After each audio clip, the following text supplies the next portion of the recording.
सो कि गाइस अभी मैंने एक मूवी देखी जिसका नाम है सिंगल सलमा, जो कि हुमा कुरैशी की मूवी है। ये मूवी के मिड में जब मैं पहुंचा तब मैंने सोचा कि इस मूवी के बारे में कोई बात क्यों नहीं कर रहा है, इसके कोई रिव्यू क्यों नहीं कर रहा, क्योंकि अच्छी खासी स्टोरी है। लेकिन एंड आते आते मेरा पर्सपेक्टिव बिल्कुल चेंज हो गया, क्योंकि सच है भाई, रिव्यू क्यों करेंगे लोग, क्योंकि रिव्यूअर्स को भी कुछ बताना होता है कि हाँ, रिव्यूअर्स बता सके कि भाई हाँ, स्टोरी इतनी अच्छी है, या फिर कोई कैरेक्टर ऐसा है जिससे हम रिलेट कर पा रहे हैं, या फिर कुछ मोरल ऑफ द स्टोरी है इस मूवी का, तो रिव्यूअर्स को भी बताने में अच्छा लगेगा। क्योंकि मूवी देखने के बाद मैं खुद आपको एक्सप्लेन नहीं कर पा रहा हूँ कि यार मैं इस मूवी को अच्छे में रखूं या बैड में रखूं, पर डेफिनेटली मैं इन दोनों में नहीं रखना चाहूंगा। ऐसा मैं क्यों बोल रहा हूँ, इससे पहले मैं आपको मूवी की स्टोरी बता देता हूँ। तो मूवी की स्टोरी है सिंगल सलमा की, यानी कि सलमा की, जो कि 33 साल की है। उन्होंने शादी नहीं की क्योंकि वो फैमिली को संभाल रही थी, और उनकी पूरी फैमिली की देखभाल वही करती है, क्योंकि 3-4 बहनें हैं और एक भाई है, तो पूरा खर्चा वही उठाते हैं, जिसकी वजह से उन्होंने शादी नहीं की, कि उनको डर था कि अगर मैं शादी कर लूंगी तो फिर मैं इनका खर्चा नहीं उठा पाऊंगी। लेकिन कैसे भी करके उनकी फैमिली उनको शादी के लिए मना लेती है कि नहीं, तुम्हें शादी करनी पड़ेगी, और उनके लिए लड़का देखना स्टार्ट कर देते हैं। लेकिन जैसा कि मैंने कहा कि 33 साल की हो गई, तो उनको उसी एज के या उनसे ज्यादा एज के लड़के मिलते हैं। किसी की दूसरी शादी हो रखी होती है, या फिर उनकी बीवी मर गई है, ऐसे उनके पास रिश्ते आते हैं। और उसी बीच में हमारे श्रेष्ठ तलपड़े का रिश्ता आता है, जो कि लगभग इन दोनों की कहानी सेम रहती है। वो भी अपनी फैमिली का भार संभालते संभालते उनकी एज निकल जाती है और वो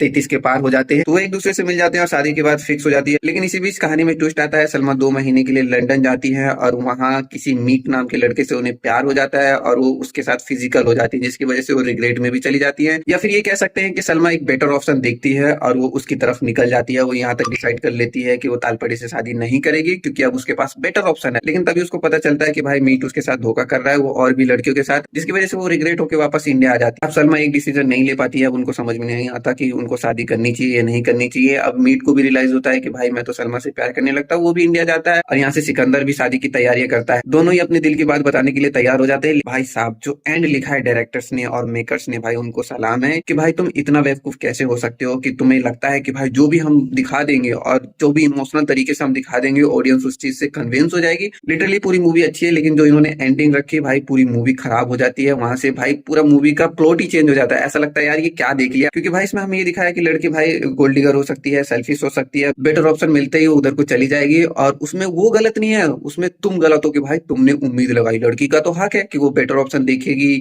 और सेल्फिश हो जाएगी, वो पहले अपने बारे में सोचेगी।